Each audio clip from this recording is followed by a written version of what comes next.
Welcome to California in Focus. I'm Eliana Kernodle, standing in for David Mastio today. Despite broad support, California Governor Gavin Newsom said the state didn't need increased oversight on how tax dollars are spent on homelessness. Joining me to tell us more is Kenneth Schrupp, California reporter for the Center Square.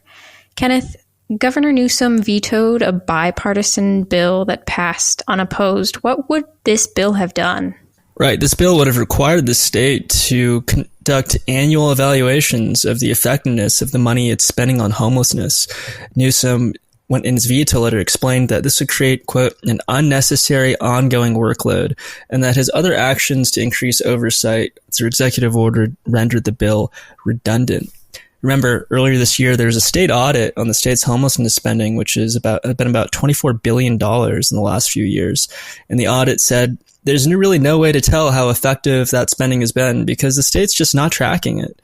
We do know that the money is being spent and we know where it's being spent, but with regards to outcomes, we just have no idea. State Assemblyman Joe Patterson, who wrote the bill, came out and he said, quote, "This was a bipartisan bill with no opposition. Clearly, the legislature agreed on the need to rein in Newsom's wasteful spending on ineffective homelessness programs. I'm glad we're able to get some safeguards written into the budget, but the state can't keep cutting corners on accountability when dishing out billions of taxpayer dollars and seeing the problem get worse."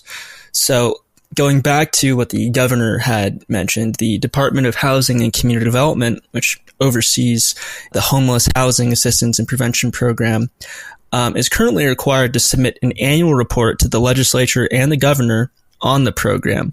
This bill that the legislature unanimously passed would have required that the HCD include an evaluation of the Homeless Housing Assistance and Prevention Program in this annual report, which does not seem like a tremendous amount of work if they're actually already doing the tracking that the audit from the state called for. So you mentioned Governor Newsom pointed to an executive order that makes this redundant. What was that executive order? He says that he directed the Housing Accountability Unit to increase its oversight of housing laws, which is really telling the state housing department to see which cities are in violation of not fulfilling their regional housing needs allocations. That is, are they, in theory, updating their zoning plans to allow for enough housing to be built based on what the state is telling them they have to allow at some point. Now, these are just zoning changes.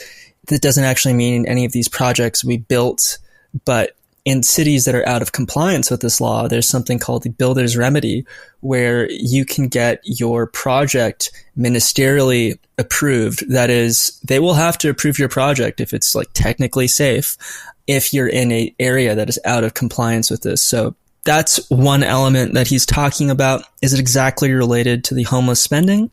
No, it really isn't. But nonetheless, he also talked about this new budget for this year, which, again, Patterson addressed in his statement, that requires more frequent reporting from homeless housing assistance program recipients in submitting performance measures on the individual projects to the government, so the government can see if those individual projects are performing.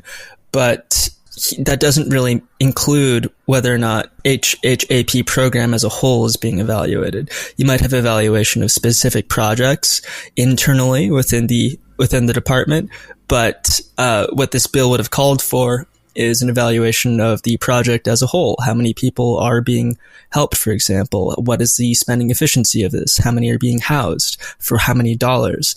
That's something that we currently might not get. And so, as you mentioned, this passed unanimously, so it were unopposed. So it's not like there was a whole lot of argument about it. But what sorts of reasons did supporters give for this bill when they presented it in the legislature? I believe the state audit was one of the main reasons. I was looking at Patterson's state Senate floor analysis argument that he submitted.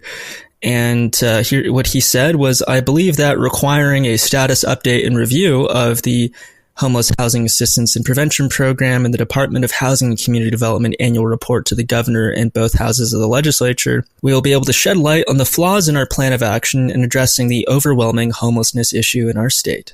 Again, there were no submitted arguments against it. Normally, every single bill that you read in California has these submitted arguments in opposition. You can get to read through them on the legislation website generally, but there was nothing opposed for this piece of legislation. I think we need to step back, though, and sort of consider that the governor in California generally has not ever really had his veto power opposed since the 1980s. The Los Angeles Times conducted an analysis finding that California lawmakers have not used their power to override a governor's veto. Again, they can do that with a 2/3 vote of each house. They haven't done that since 1980, despite being sort of an equal branch of government to the governor. They just haven't really used this power, which means that Newsom's veto is probably the last word on the matter. That's very interesting, especially with it passing unopposed. If ever there was going to be an opportunity to override a veto, it seems like this would be it. But if they haven't done it yet, it would be pretty surprising if they did now. Well, Kenneth, thank you for your insights on this story. Listeners can keep up with this story and more at thecentersquare.com.